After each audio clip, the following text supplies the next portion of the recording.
అరుణమ్మ వంటలు. హాయ్ అండి. ఈ వీడియోలో వెజ్ దాల్ కిచ్డీ ఎలా తయారు చేయాలో మీకు చూపించబోతున్నాను. ఇది చాలా ఈజీగా చేసుకోవచ్చు, టేస్టీగా ఉంటుంది, అలాగే హెల్తీ కూడా. మీరు కూడా ట్రై చేయండి. ఎలా వచ్చిందో కామెంట్ సెక్షన్లో కామెంట్ చేయండి. మనకు కనుక ఎప్పుడన్నా వంట చేయడానికి చాలా బోర్గా అనిపించినప్పుడు, అలాగే లంచ్ బాక్స్లోకి క్విక్గా తయారు చేసుకోవాలంటే ఇది ట్రై చేయండి. ఎలా వచ్చిందో కామెంట్ సెక్షన్లో కామెంట్ చేయండి.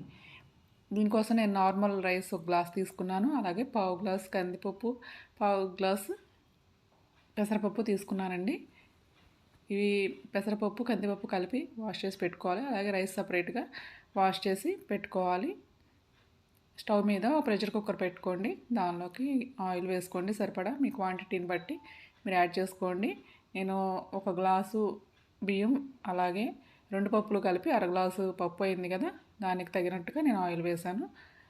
ఒక చిన్న గిన్నెతోటి 2 గిన్నెలు ఆయిల్ వేసుకుని వేడెక్కిన తర్వాత దానిలోకి ఎండుమిర్చి, పచ్చిశనగపప్పు, అలాగే మినప్పప్పు, ఆవాలు అన్నీ ఒక్కొక్క స్పూన్ వేసాను. జీలకర్ర కొంచెం ఎక్కువ వేసుకోండి. కిచిడీలో జీలకర్ర చాలా బాగుంటుంది. నేను ఒక స్పూన్ వేసి ఇంకా కొంచెం వేసానండి. ఇవన్నీ కూడా కొంచెం గోల్డెన్ బ్రౌన్ కలర్ వచ్చే వరకు వేయించుకోండి. మీడియం ఫ్లేమ్లో పెట్టుకొని వేయించుకోండి. దీనిలోకి నేను వెజిటేబుల్స్ క్యారెట్, బంగాళదుంప, పచ్చిమిర్చి, టమాటో, ఆనియన్స్, కరివేపాకు ఇవన్నీ కూడా కట్ చేసుకుని పెట్టుకున్నాను. ఇవన్నీ కూడా దీనిలో వేసేసుకోండి. మనం సపరేట్గా వేయక్కర్లేదండి, అన్నీ కలిపి వేసేసుకోవచ్చు. వేసుకుని మీడియం ఫ్లేమ్లోనే పెట్టుకుని వీటిని వేయించుకోండి. ఒక హాఫ్ బాయిల్ అయ్యే వరకు కూడా వేయించుకోవాలి. మీకు కనుక ఈ వీడియో నచ్చితే లైక్ చేయండి, షేర్ చేయండి, సబ్స్క్రైబ్ చేసుకోండి. పక్కనున్న బెల్ మీద ప్రెస్ చేయండి. అలా ప్రెస్ చేస్తే నేను వీడియో పోస్ట్ చేయగానే మీకు వెంటనే వీడియో నోటిఫికేషన్ వస్తుంది. అలాగే బెల్ మీద ప్రెస్ చేసినప్పుడు ఆల్ అనే ఆప్షన్ కూడా వస్తుంది. దాన్ని కనుక మీరు క్లిక్ చేస్తే నేను వీడియో పెట్టగానే మీకు వెంటనే వస్తుందని మీరు వెంటనే చూడొచ్చు. దీనిలోకి ఒక అంగుళం అల్లం ముక్కని దంచుకుని వేసుకోండి. బాగా మెత్తగా పేస్ట్ చేయక్కర్లేదు, కొంచెం లైట్గా దంచుకుని వేసుకుంటే సరిపోతుందండి.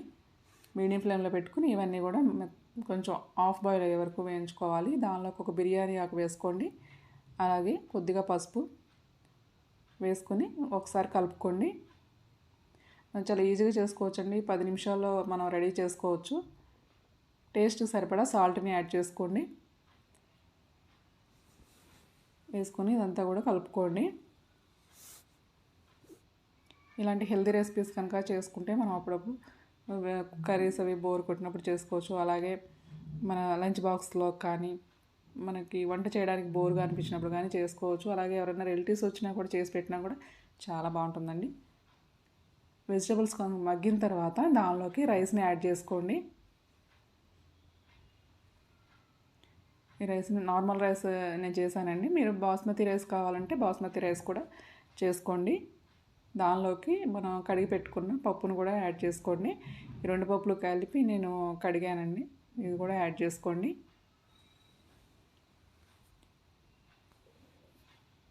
ఈ 2 పప్పులు కలిపి వేసుకుంటే చాలా టేస్టీగా ఉంటుంది. మీరు కావాలనుకుంటే కనుక పెసరపప్పుతో మాత్రమే కూడా చేసుకోవచ్చు. ఈ 2 వేసి ఒకసారి చేసి చూడండి, చాలా బాగుంటుంది. ఇవన్నీ కలిసే వరకు ఒకసారి కలుపుకోండి. ఇలా వేయటం వల్ల పప్పు కూడా కొంచెం లైట్గా వేగుతుంది, అప్పుడు బాగుంటుందండి. ఇవి వాటర్ పక్కన మనం 1 గ్లాసున్నర వేసాం కదా, 2 కలిపి రైసు పప్పు కలిపి గ్లాసున్నర అయింది. దానికి తగినట్టుగా నేను 3.5 గ్లాసెస్ వాటర్ని పక్కన బాయిల్ చేశాను. అవి బాగా మరిగేటప్పుడు తీసుకొచ్చి దీనిలో వేసేసుకోవాలి. మనం పప్పును బియ్యం వేసే టైంకి మనం పక్కనున్న వాటర్ కూడా బాయిల్ అవ్వాలి. బాయిల్ అయిన వాటర్ని తీసుకొచ్చి దీనిలో వేసేయండి. కొంచెం టేస్ట్ చూసుకుని సాల్ట్ సరిపోకపోతే ఇంకొంచెం వేసుకోండి. ఇవన్నీ కూడా ఒకసారి ఇలా బాయిల్ అయ్యేటప్పుడు ప్రెషర్ కుక్కర్ మూత పెట్టుకుని విజిల్ పెట్టుకోండి. విజిల్ పెట్టుకుని 3 విజిల్స్ వచ్చే వరకు ఉంచుకోండి.